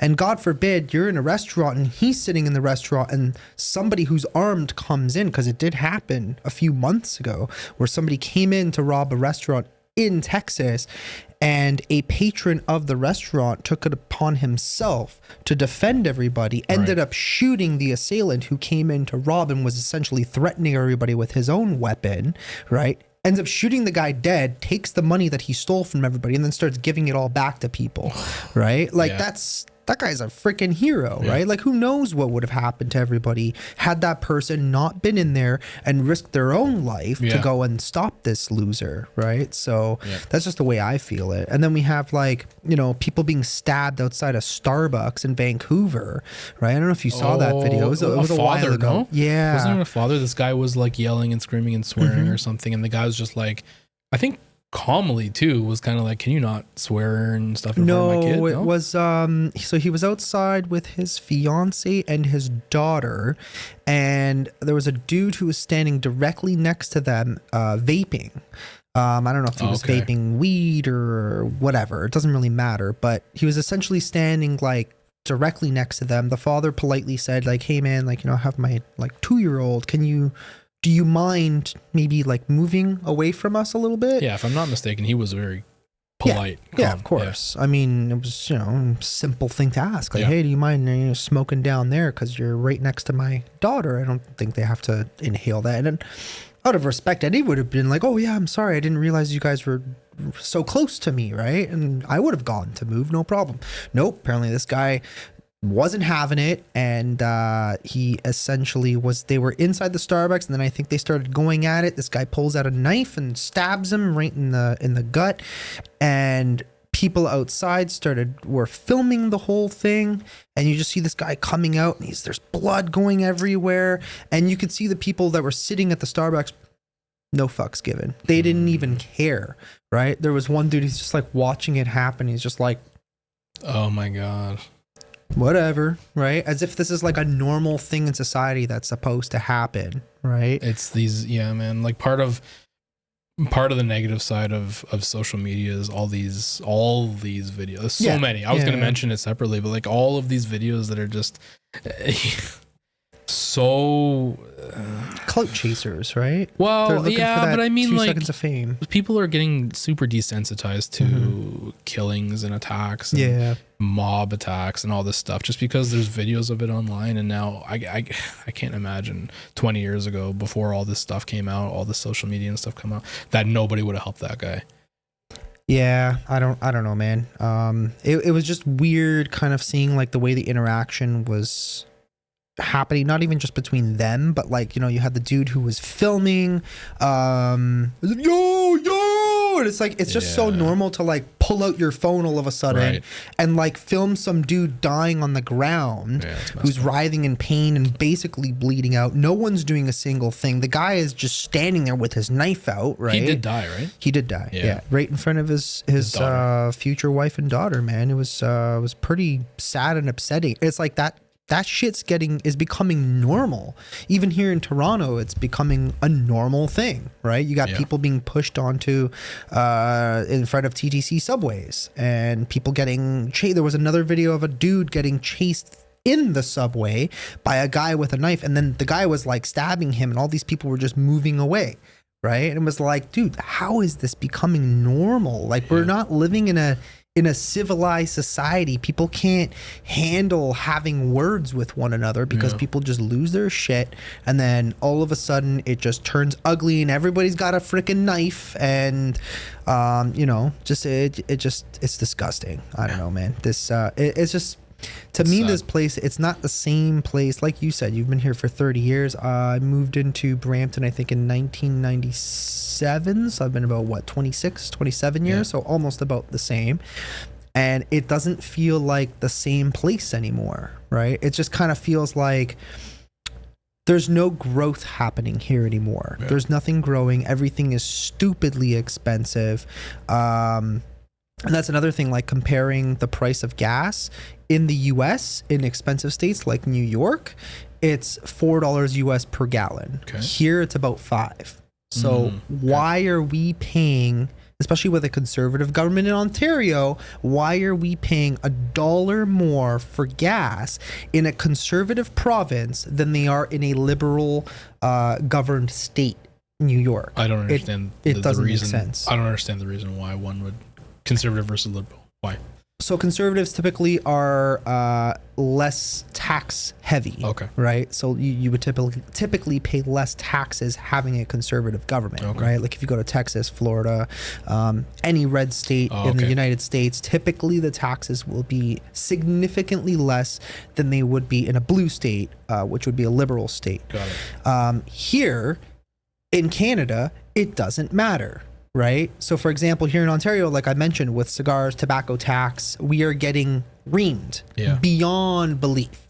Most of it obviously has to do with our socialized healthcare. I get it, right? Because, you know, everybody has to pay for it at the end of the day when I get lung cancer and everybody else has to pay for it, right? So, like, I get it. I understand it. But I agree with Luke Rukowski. Taxation is theft at the end of the day, and why we're paying so much of it with a conservative government in power, and we don't really get much service out of it apart from, you know, our failing healthcare system anyways, right? And that's another part of the problem. It's like when you go to the hospital here, you gotta wait 12 hours just to be seen at the end of the day, and it's only getting worse and worse and worse. And that's even with a socialized healthcare system, like, it's clearly not working. I don't know if it's just not working anymore, or it's just getting to the point where it's completely unsustainable and something's got to change, right? They got to fix things. And I've been saying this even like when COVID started. I'm like, the only reason our hospitals got overrun, as they claimed, for COVID,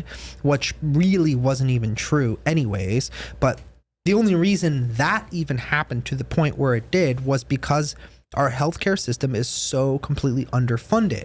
Our system is bad. We didn't have a lot of ICU beds, and we still don't. It's like we haven't even learned our lesson yet. Right? They were claiming they were going to do all these things to revamp the system. Good old Doug Ford.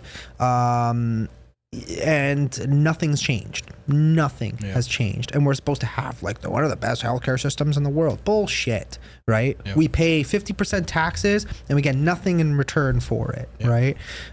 So I don't know. I'm just over this damn country. And it's a shame too, because I love this country, but I hate it at the same time. Yeah. And this only started recently in the last few years. And it's just like, I get nothing out of being here anymore. I know I'm not supposed to be handed something for just simply living and being here. I get that, right? But things are changing, and it's like we've lost all sense of conservatism in this country. And what I mean by that is conserving our values, conserving, our constitutional rights, because those have just turned into a complete joke since COVID started, and even before that, right? And there's a multitude. It's not even just with COVID. There's so many things that are just so messed up when it comes to constitutional rights. One that really pissed me off, I don't know if you remember this, but the Quebec government passed a law where if you essentially work for government or you have some sort of government job, you're not allowed to show anything that's essentially symbolism of religion. Yeah. So if you remember, there was the biggest thing that came out about that was the lady with the hijab, the exactly. teacher. Religious headwear. I think she was a teacher as well. Yeah. So like a Muslim lady would wear a hijab, which is the hair covering, and did they take away her job? Yeah, they did. I believe they fired her because she wouldn't. She went against the policy, and I mean, I get it, right? But it's like, so that means me as a Christian, I can't wear a cross. Right. So a Jew can't wear a yarmulke. Right. Muslim can't wear a hijab or a niqab or whatever it might be, right? And it's like, that's ridiculous. This is Canada, for fuck's sakes. Right. Like, this is not, we have what's called religious freedom in this country. And it's like, oh, well, what rights are we losing in this country? And it's like, well, it's not just the COVID stuff that happened, right? Where they were forcing people, coercing people into getting vaccines in order to keep their jobs. Because I know people who still, to this day, who refuse to get the vaccine and never got their job back. Right. And that's beyond ridiculous. That never should have happened. But the fact that they're taking it further, where now we are even losing our religious freedoms, right? And it's insane, because the one thing that did piss me off for the last couple of years is, do you remember all the church burnings? Or maybe you didn't hear about it because the news wasn't really talking about it very much. I don't recall church burnings. There was a bunch of churches. If you look it up in Canada, there's been dozens upon dozens of churches that were burned to the ground. And a lot of it, I believe, was during Roe v. Wade, when that was going on in the U.S. No one even batted an eye, except for the people who were religious or who were Christian, of course. 68 Christian churches in Canada, June and July 2021. Just in 2 months. 68. Right? That's crazy. That's absolutely insane. But when one thing, and obviously no offense, but when one thing happens at a mosque, it's the end of the fucking world, right? So excuse my language, but it's true. Right? Yeah. One mosque could, somebody breaks a door or something, or graffitis it or whatever. Yeah. And all of a sudden, and then Trudeau comes on TV and says, we do not support, or exactly. whatever. Exactly. As if they actually even care or understand anything at all about your religion. No. Right? They don't care. No. But 68? Yep. 68 Christian churches burned to the ground, and no one even bats an eye. That's messed up. Right. And I think we should probably care about when a mosque gets graffitied or a synagogue has a door broken. We should equally care about every building of, a religious sanctuary. Those are very important in people's lives. Right. So why is it that we care when one thing happens, but we don't care? It's like a hypocrisy all of a sudden. Right. So it's pretty clear that in Canada, if you're a Christian, the government doesn't care about you, right? It's very, very obvious. And everybody should be cared about equally. All of our religious rights should be respected equally, which is why the whole thing with the hijab in Quebec pissed me right off to no end. I was very angry about that stuff. But yeah, is what it is, I guess. And now the government's constantly lying, and they were lying months ago about the wildfires, and now I don't know if they're doing it again. But now we have the new wildfires going on in Yellowknife that most of the world probably hasn't heard a single thing about, because most Yeah. places around the world don't even know where Yellowknife is. Yeah, I mean, it's you'd have to be Canadian to really know where that is. But the fires, I didn't know about them. I didn't know about them until I think yesterday, or maybe I think my wife was talking about yesterday, the day before, and it's been going on for a little bit. And just because Canada, we can't get the news on social media anymore. Yeah. And if people don't understand what that means is, you would usually get, maybe if you're online enough on Instagram, you'll see, for example, one news company in Canada is called CBC. So if you would follow CBC on Instagram, you would get the articles, a picture of the article as it was posted, as it shows up, breaking news. This is what's happening, but our news is being blocked in Canada. You can't, and I can understand the reason they're kind of doing it, but it's certainly not all positive. It's a power grab, man. I mean, on the surface, like if it was just, hey, these companies should get paid for doing the work that they're doing, sure, however, don't block it from the people. So what I was trying to say is that I didn't know about these wildfires burning, so who in Yellowknife also didn't know until it was too late, right? You could have been warned if this was showing up. If if there was some warning to people. I was watching something the other day. In Japan, they get automated earthquake alerts popping up on their phone. Like, how we get the Amber alerts when a child goes missing? Yeah. In Japan, they get earthquake alerts on their phones, right? So you'd think that something like a wildfire that could take down someone's house, kill people, that's kind of an emergency that should show up for you too, right? Yeah. Nobody has that. So what did I have to rely on before? Instagram, Facebook, phone calls from family who know about it. Now even with the wildfires in Maui in Hawaii, which were absolutely devastating. I think they've announced over 100 people have perished from those fires. There's a lot of conspiracies going on about that. Even my dad's been saying oh, come on, Ash, they're trying to take over the world, blah, blah, blah, blah, right? I mean, my dad doesn't really talk like that. I don't even know why I'm doing it like that. But he's just on about they're doing this. They're doing it to get the land. The elites are coming in and they wanted to get rid of all these, normal people houses and whatever. And I'm I don't know what to believe. And then who came in and swooped up a bunch of lands, right and I mean, there was the same claim that was being made during the BLM riots. I don't know if you knew about that, but there was a lot of the similar claims being made that when the riots were happening during the Summer of Love, as they called it, and there was blocks of buildings being set on fire and burned to the ground, they're saying that they were being targeted by certain very wealthy individuals that rhyme with Jorge Boros. And basically the riots were being influenced in very specific blocks that were worth a lot of money, but they needed to get rid of these buildings so they could come in and swoop it up for a very, very cheap cost. Right. And they're claiming that they're doing the same thing with Maui. What I'm hearing, and again, this is just conspiracy YouTube, there are claims that in Yellowknife, it's a very strategic location for resources. Possibly. I'm not 100% sure on that. But mostly military. There's a lot of military movements that are happening because obviously there's a lot of these forces around the world trying to take over and whatever might actually be happening. I don't really know, but that's just what I'm hearing. Right. And it just kind of it does seem a little bit strange. Right. The other strange part, and if you read through a lot of people's comments about what's happening right now in Yellowknife, BC, there's a lot of areas in British Columbia that are also experiencing these crazy, deadly wildfires. I think there's a big one happening in Kelowna that's being compared to what happened in 2003. And they're usually not as bad.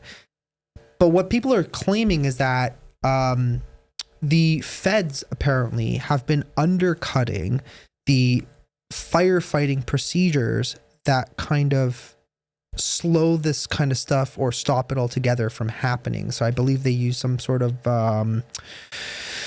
what would you call it? Like, when like the stuff that they use like in extinguishers, apparently they have something that they pre-spray, especially when it gets very dry, because apparently this season in general in the western part of Canada have been extremely dry. Okay. Like almost like very desert-like conditions. And normally what they would do is they would have procedures to prevent these fires from happening. Okay. Right. So, and I know there's like a mix of what's happening. Obviously lightning strikes was a big one. When you look at the statistic, lightning strikes, arson, they'll claim it's climate change, and it's highly unlikely because it hasn't really been proven. Right. And it's just like, obviously it's more and more of them wanting us to pay more into carbon taxes, because apparently when you pay higher in taxes, climate change goes away. Right. So when you give all of your money away to the government so they can give it to everybody else who doesn't want to work and just wants free handouts, that's what stops climate change. Right. So makes sense. When the winter comes, we just need to stop heating our homes, just stop eating, especially beef. Beef is horrible for you. Right. All meats. And I'm being facetious and sarcastic.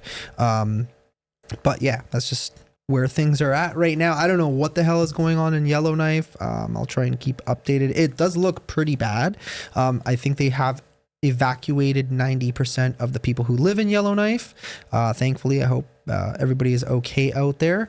Another crazy thing is that they were claiming, I don't really have the article anymore on this. Actually, yes, I do. I have one thing. So apparently they were claiming that Air Canada, which is one of our large airlines here in Canada, Air Canada is facing backlash for charging customers over $4,000 to fly out of Yellowknife during a mandatory evacuation due to wildfires. Ooh.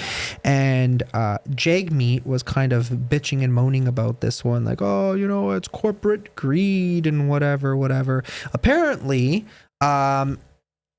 it's not Air Canada's responsibility. I don't think they need to be gouging people. That much I agree with. But apparently, the Air Force was evacuating people for free anyways. Oh. So I don't know where he was like getting the point of even complaining about it, because obviously if you're being evacuated by the military, you're not going to book a flight on Air Canada for $4,000 or even $1,000 when the Air Force is just going to evacuate you anyways for free and bring you to somewhere in BC or Calgary or whatever it might be, right? So I don't know, I just thought that was really funny how he was just, because that guy's always bitching and moaning about things, and he gets like community noted on Twitter, now X.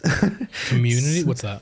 So basically, if like, let's say you make a tweet and it might be like, something that's a false statement, for example, you'll have a bunch of people who do these things where they add notes into the community, basically falsifying your statement or whatever. Like basically saying like, oh, Mo said that this canister of water can fit 64 ounces of water. That's his claim.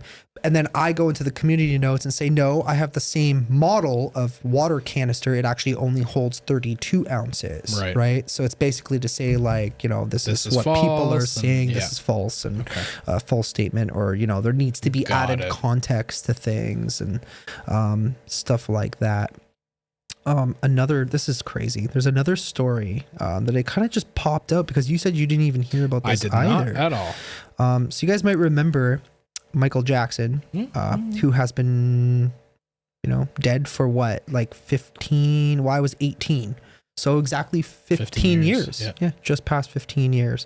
So he's been dead for 15 years. There was allegations of, sexual abuse, whatever. Yeah. They made an entire documentary about it years ago.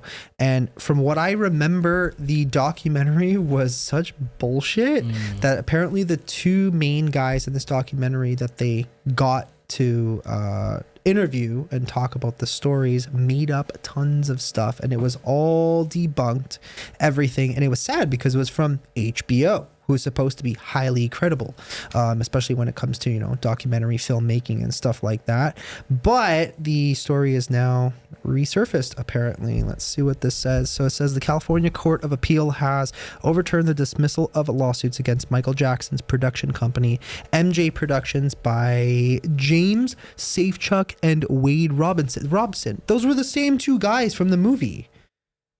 I remember that. I remember their names. Both alleged that Michael molested them as children. The initial dismissal was based on the company's lack of control over Michael's actions. The higher court's ruling means that Safechuck and Robson's cases will proceed to trial. This decision marks a significant turn in the legal proceedings and may lead to further discussions about the responsibility of production companies in such cases. What the hell? Like, the dude's dead. Leave him alone at this point. He can't defend himself. They're just trying to get money out of it? That's what people are saying, yeah. From the, what's it called? From the estate? I guess so. I guess out of his... I guess maybe his production company is the estate now? I don't know. I don't know if it's like it's his family or whatever. Can you imagine being his kids and this keeps coming back? Right? Oh my Lord. Right? Over and over and over again. It's like... It's... No one's ever provided factual evidence that he ever actually did anything. But the problem is that most people never actually got the correct information, as far as I'm aware, that refute exactly what these two people are claiming that he did to them. So apparently one of the people I remember distinctly was that one of these people claimed that he had molested him. Because remember... what is it called? Neverland Ranch, right? Yeah. So Neverland Ranch, they had the train station. Okay. And apparently there was, MJ did things to one of these kids in the top of the train station. Huh? Apparently somebody had found out after the documentary was published that the train station didn't fit, the story doesn't fit the time frame because the train station could not have possibly been built yet. It was built like a year or two later after they had claimed that this happened during this time frame. So I don't know if the guy is just mucking up his own time frame as to when this might have happened or gone down. I don't know. But that's just what I remember hearing. There was also several other things. For example, the one guy, there was one family that Michael Jackson did pay off. Yeah. That they settled with. It was a multi-million-dollar lawsuit. He ended up settling, and everybody was going, see, that's the proof that he did it. He's just paying them to shut the fuck up, sort of thing.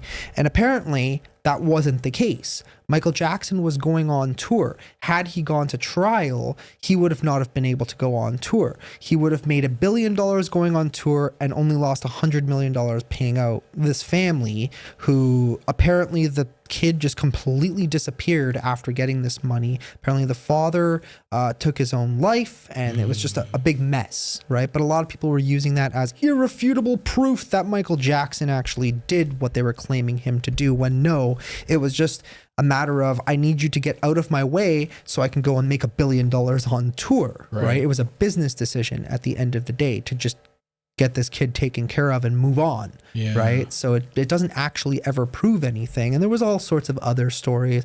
Apparently they asked one of the, so basically when the kid came forward, or maybe was being told by his parents to go forward to the police about this, apparently when they were asking the kid to describe what Michael Jackson's genitals looked like, and he was supposed to draw it, that he actually did it incorrectly, something along the lines of he drew him circumcised when Michael Jackson was never in fact circumcised. So clearly he got it wrong, and we're talking like a 12-13-year-old kid, so it's like he would have been able to draw hopefully a proper picture. I don't know, it was just something along the lines that was like, so there's a lot of like evidence that just kind of doesn't really make sense and doesn't really add to the story at all. What do you think? I don't know. I'm just looking at some stuff. I'm trying to find older news about it, and I'm seeing that some of the lawsuits from these guys have already been dismissed. So it's kind of like they're just, the same two guys, right? The same two guys, or at least one of them that I'm finding has been dismissed before. And I'm not at all saying, I think this happened or that happened. Just, they're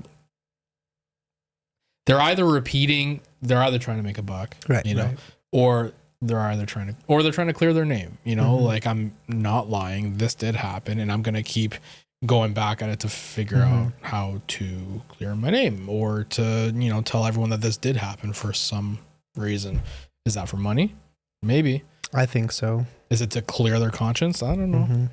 I've never been in a situation like this, thank God. But like, I I can't imagine putting myself in the limelight again. Right. Would be just to clear my conscience, I think, or maybe not conscience, but like, you know, I think it's for money. I think so too. I mean, there never really was. I mean, it's innocent until proven guilty, right? And no one's ever really proven any of the guilt, Right? in reality. So I mean, the dude unfortunately is long gone. He can't defend himself now. At this point, it's just his legacy being tarnished, because there was never a real day in court.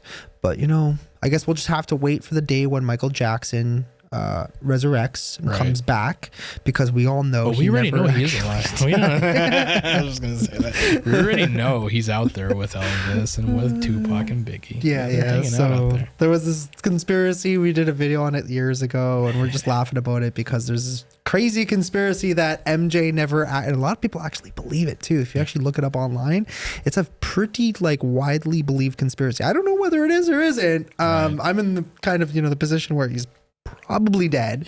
But a lot of people believe that Michael Jackson is, you know, alive. He's in hiding, and he just didn't, because, you know, Michael Jackson didn't really, which is true. Michael Jackson never really had much of a childhood, because he grew to stardom so quickly, right? With the Jackson 5, and just everything happened so fast, and his family, you know, pressured him a lot, and he was not really allowed to grow up like a regular kid. Couldn't really, you know, go and hang out with his friends, and a lot of people think that's why he was kind of childish and kind of goofy when he was adulted, and that's why he would kind of want to be around children and hang out. I don't know what the hell was going on, so I'm just kind of in that position. Personally, I think these two individuals specifically were lying, because I think, as far as I remember, one of them was a choreographed dancer. Like he would choreograph dances for, like, you know, certain celebrities or musicians or whatever it was, and apparently his career fell apart pretty quickly because of drugs. I may just be shooting from the hip here, so don't hold me to it, but I think that may have been part of the story. I don't remember, but I think those facts were kind of omitted from the HBO docu-series, and wonder why. Yeah, and it was like, dude, the things that these guys were saying, because I remember I watched the documentary first, and then I remember doing my own research afterwards, and I believe there was one YouTuber, I think he was either Rageaholic or Razorfist or something along those lines, and I think I had looked up about the docu-series, because all of a sudden they were starting to get some backlash, HBO in particular. So I watched this other guy's like video of him yelling, you know, Michael Jackson, blah, blah, blah, blah, blah, he didn't do it. This is what proves why they're all lying and this. I'm like, some of that information seems quite accurate, right? So yeah, that's kind of why I think that they're lying, but definitely one of the best artists of all time, right? Yeah. Oh yeah. No, I wish he's one. I mean, there's a few, but he's one that absolutely we could have seen in our lifetime, and I to see live, perform live, he's number one person I wish I could have seen perform music live. Yeah. 100%. So there's this weird video that I saw. I'm going to show this to you. This is proof that aliens exist, apparently. Hang on. It's loading. Like, look at this. So the plane is flying. You might have seen this, but the plane is going. It's going. What are we looking at? Why is it two screens showing the same I don't know why it's two screens, to be honest, but I just saw it popped up the other day. Watch the plane. Oh, I did see this. All of a sudden, these things start spinning around it. Yeah. Hopefully, you guys can see it. Look at that. There's these things. I don't know if this is legit. I have no idea. But there's these things spinning around this plane, and then all of a sudden,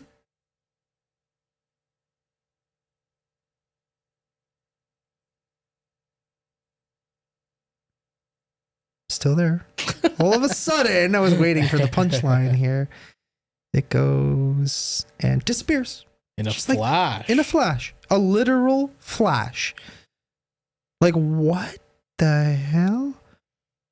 We keep seeing things like this. We keep seeing, like,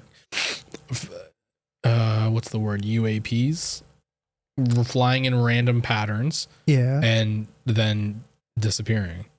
UAPs? Yeah, what is UAP again? It's like the new word for UFOs. Yeah, you need I don't know. Unidentified airplane projectile. We did this before, or something. and I have no idea. The words UAP. I don't know, man. Unidentified anomalous phenomena. There you go. So it's weird because I've been hearing. I mean, we had the one story from Craig when he was here, and he was talking about the three lights, and they just all of a sudden started moving really weird and kind of in formation, but also kind of sporadic to the point where it's like nothing really flies like that. I have no idea, if, like I said, if this video is authentic. I didn't really have a chance to even look at the comments here, but also the lady on the plane. Remember the lady on the plane that was freaking about the guy going like this? With his eyelids. Yeah. Or eyes. Yeah, so apparently the whole story was made up. She wasn't yelling at him about being some shapeshifter, reptilian person or whatever from another planet who was invading humanity. Apparently, they knew each other and they had just gotten into an argument about something. She actually came forward. So, of course, some guy who was, I think, claiming to be on the plane, or maybe wasn't on the plane or something along those lines, made up the entire story about what she was saying. Okay. Yeah, so she was actually arguing with him, supposedly, that's what she said, that they were arguing about something completely unrelated, but it popped up in the comments, and I'm just like, oh my God, that's so funny, because we talked about it before on the show, and I'm just like, I don't know, man. I don't know if I believe these people. I don't know. Lizard people? Right? Definitely Who knows? Definitely.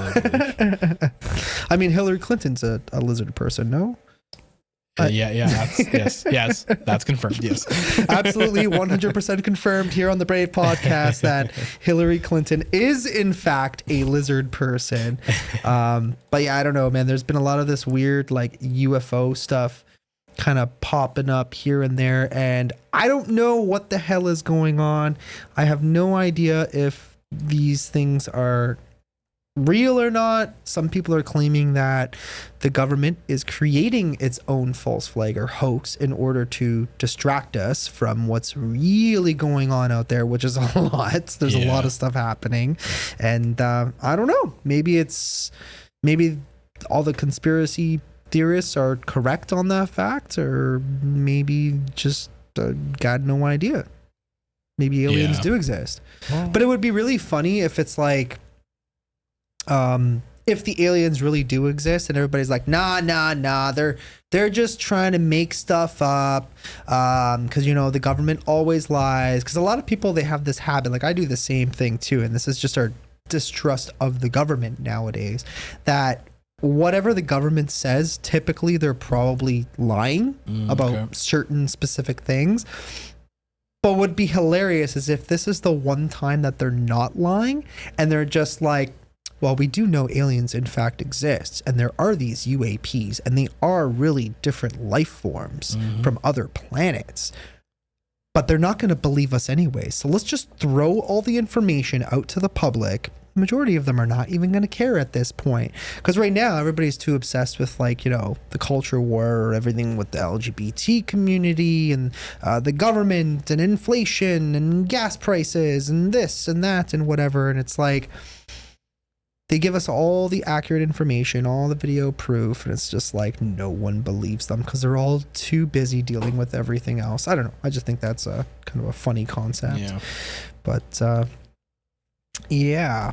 There was another one here. Let me find this article. This one's kind of crazy. Did you ever watch the movie The Blind Side? No, I heard of this news. Yeah. And I just got a quick rundown on what actually happened with.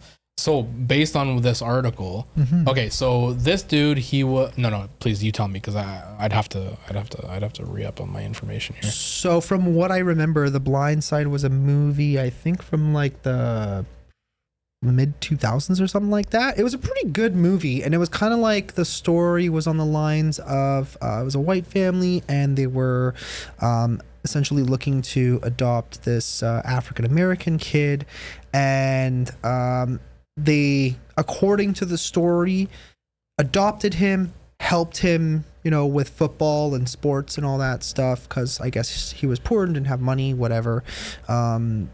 And it was just like kind of like a happy ending type of movie, right? Where it's like, oh, he got like successful in football. I think. He became an NFL player, right? Oh, real NFL. Yeah, okay. Yeah. He's legitimately, he was I think a linebacker or something like that. But it says, hang on, let me just switch the screen here for a second. But yeah, it says retired NFL star Michael Oher, famously portrayed in the movie The Blind Side, has filed a petition in a Tennessee court alleging that a key aspect of his story was fabricated by the Tuohy family who took him in during high school. Contrary to what was widely believed, Oher asserts that he was never adopted by the Tuohys. Instead, he claims that after he turned 18 in 2004, they coerced him into signing a conservatorship document, which sounds kind of like Britney Spears, granting them control over his business dealings. This arrangement, O'Hare argues, was manipulated by the Tuohys. Why do these people all have complicated names? To secure substantial profits from the movie adaptation of his story, while he received nothing. Wow. Can you imagine that?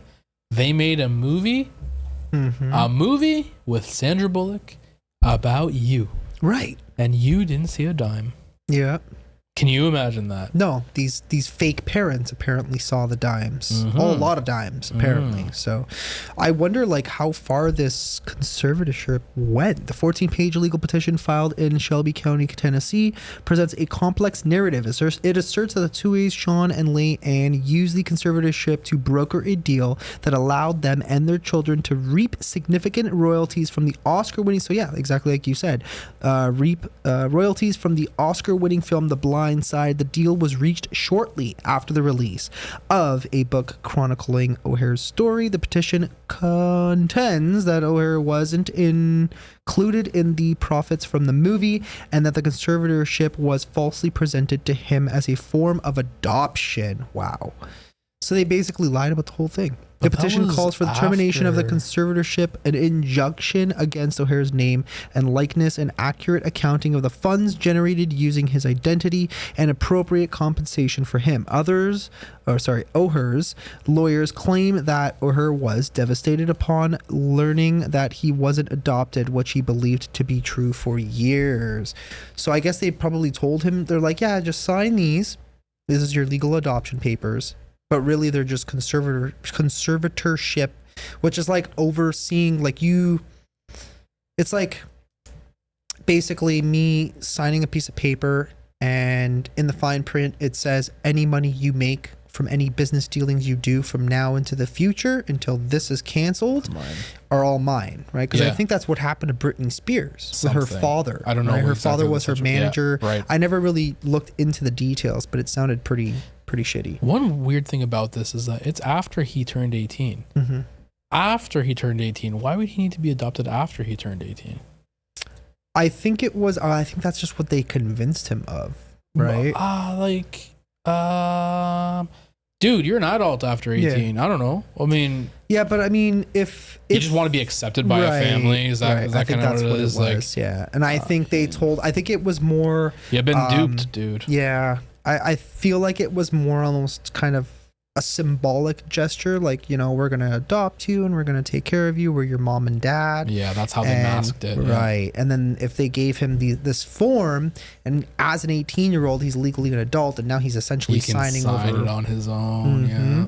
So he doesn't need anybody to actually go and do it. And then imagine going through all these years of your life thinking that these people adopted you and they're good people, but really they signed this form and you didn't find this out until like 10, 15 years after all of this have gone down, probably even longer. Because whatever happened would have happened before the movie was made. That's right. Depending on when the movie was even, I don't even remember anymore, but it was a good movie. I liked the movie. I thought it was a great story, right? 2009. So 14 years then, basically. Yeah. I guess he got paid by the NFL, I guess. But dude, it's a hugely famous movie. Like, how are you not noticing that you're not getting money from this? I don't know, man. I don't know. I got no idea. So there's another funny story that I found. This one's crazy. Okay. So apparently there's a report that a supermarket shut down due to spider that can cause long, possibly permanent, very painful erections. No, I got scared by seeing that damn spider, and then I read the I know. So the title. it says there's a little context here. A supermarket in Austria shuttered this week after a venomous Brazilian wandering spider was spotted wandering in the bananas, citing fears that a bite from the deadly creature can cause long-lasting painful erections. The Brazilian wandering spider's venom stimulates an erection that lasts for hours and in rare cases permanently, according to Live Science or Live Science, whatever the hell that says. The number one comment there is someone may consider that a superpower, right? Oh my god! Weapon of choice: erection. No. Oh my god! I'm sorry, but that would be like, what do you do in that? Like, if that was permanent, what do you do in that situation? Like, how do you deal with just everywhere you go, you're just, oh, I'm sorry, ma'am. I'm sorry, sir. You're just bumping into people all the time. I am buying a wheelchair, and I am forever living in a wheelchair. Just everywhere you go, you just have a blanket over your lap at all times. Oh, no. Oh my god. Or a bucket of popcorn. Oh my god. Now that would be something. Oh my god. Or a bucket of popcorn. But yeah, there's so what was this about? You sent me something about scary. So what is this? There's ring cams are getting hacked. Click on it. Yeah. So we heard about this back when before our baby was born, and we were looking into what baby monitor do we buy and doing a little research in that. And then we were getting, how Google listens to everything you say, right? So then these videos would start showing up on our suggested either YouTube or Instagram or who knows what, where they would be like, this type of baby monitor hacked. And then this showed up a few days ago, and specifically apparently Ring, that brand of camera. And I'm only saying what I see on the social medias, so I don't know anything about it. It didn't happen to us, but this brand Ring apparently is very easy for those who know how to get hacked into. And so I saw multiple videos of just video camera footage, and then all of a sudden there's a voice coming from the Ring camera. Yeah. So we have these baby monitors that you can we have at home, not one of those brands. Not that Ring makes baby monitors, they just make security cameras, right? We even have the one we have here is Ring, I think, right? Yeah. So I don't know if sometimes you see me walking around the studio naked. Yeah. I don't know if you're ever viewing the live. Why would I tell you if I do? Because then you're gonna stop if I tell you. He just comes through. Hey, you turn around. Put some damn clothes on. No, actually, don't turn around. Turn the lights on. I got bit by a Brazilian spider. I'm sorry. I can't help it. Yeah, these cameras are easy to get hacked into. So it's people at home who are just sitting there minding their business, and then a voice starts coming through and someone's talking to the people in their home. Can you imagine? Someone's like, okay, so there's one specific video I remember where kids on the couch watching TV or something, and then the voice comes through, and it's a guy's voice, and they're like, "What are you watching? It looks good. I've seen that one. What episode are you on?" And then the dad walks into the room, and he looks over at the TV like what's this voice? And then he opens the fridge, and then the voice comes from the camera again. And he's like, "What are you eating tonight?" And the guy looks over at the damn camera, and that's yeah. Can you imagine, man? And so the stories that I heard about baby monitors before was almost exactly the same thing, where it's someone who's hacking into specifically baby monitors with Wi-Fi. So if for example I asked you to babysit the kid, and we're out, and I have a baby monitor with Wi-Fi, I from my phone can log in and check it anytime, So those ones apparently are very easy. So, and because of that, we did not buy one with Wi-Fi. Makes sense. Yeah. So how does it work then? Super scary. It's just its own signal. It's its own signal. So it's kind of like what's the word? you know how there's like 2.4 gigahertz and 5 gigahertz and whatever. It's not a Wi-Fi signal. It's something along those lines, but it's only between the two pieces of equipment. Oh, okay. Yeah. So a different band? Not Bluetooth, not Wi-Fi, some other shit. I don't know. Huh. Yeah. Interesting. Yeah. But that's that. Yeah. And that was super scary. Yeah, I wouldn't really want people staring at me, especially after getting bit by a Brazilian spider, because that would just be awkward. Yeah. But it is what it is. Man, what's your secret? The voice is coming through. Who's that? Who's there?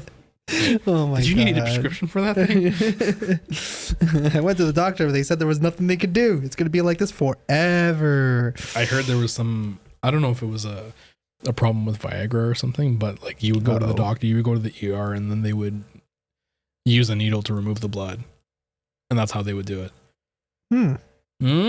So it's not like in 40-Year-Old Virgin?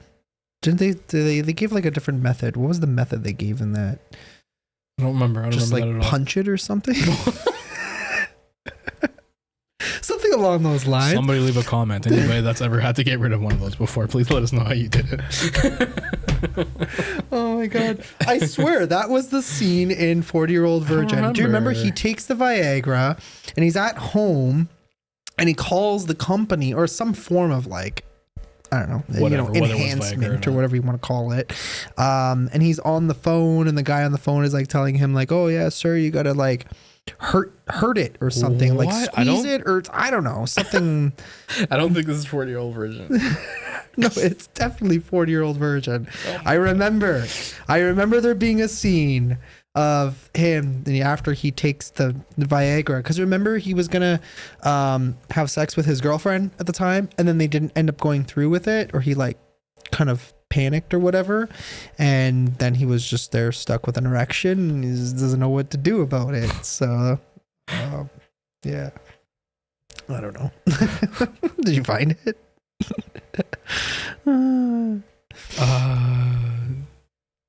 Okay, no, I don't. No, I don't think so. I don't know. I don't remember what the hell was said, but yeah, there was another thing you sent me here: turning off your phone at 6. So what's because you randomly messaged me, they're like, okay, I'm just gonna turn my phone up, Angelo. From now on, I'm gonna be a good father, and I'm gonna turn off my phone at 6 p.m. every day, and don't you dare try talking to me. Yeah, I think I came across some. Okay, so since like my wife became pregnant, I kind of like started following more like we could say like fatherly things, parenting things on. Mostly Instagram, YouTube, and that. And like one of the things that showed up recently was be present, be a present person, be there. Don't be staring. Someone else said this to me as well. This is the first generation of kids that will see their parents staring at a phone while they're, while you're holding your kid or whatever. Right. And you realize that, yeah, this thing is let alone poisoning our brains, but it's distracting you from the real world. And you've just brought, a child into this real world, and they're watching you. They're watching everything, right? So one thing was like, 6 p.m. shut off your phone and be present with your family. And I did that for at least 12 minutes. Put her down to bed and went back upstairs and turned on my phone. You're like, I might be missing something important. I mean, it's hard, especially when like we're trying to do stuff online, different than just doom scrolling. They say, but it certainly. This shit is distracting, man. Oh yeah, it is. It's like if you have like a moment of boredom, you're like staring at a wall for like 30 seconds. You're like, okay, I'm bored. Yeah. You just grab your phone. What's happening and on your phone? Constantly. Yeah. It's a habit now. It's not a thought. It's not a decision that you make anymore. It's like it's ease of access, right? So, I mean, it's so easy to just pick up your phone, open Instagram or TikTok or whatever it is. And it's like people old and young are all essentially doing the same thing. I've noticed now it's like when people are all hanging out, everyone, it's like you're in conversation even, and it's like you could have 4 people sitting at the table and every single person is just scrolling through their phone constantly. Like it doesn't stop. And it's like sometimes, like you said, you got to put the freaking phone down, right? which I guess I do more often on vacation. Sure.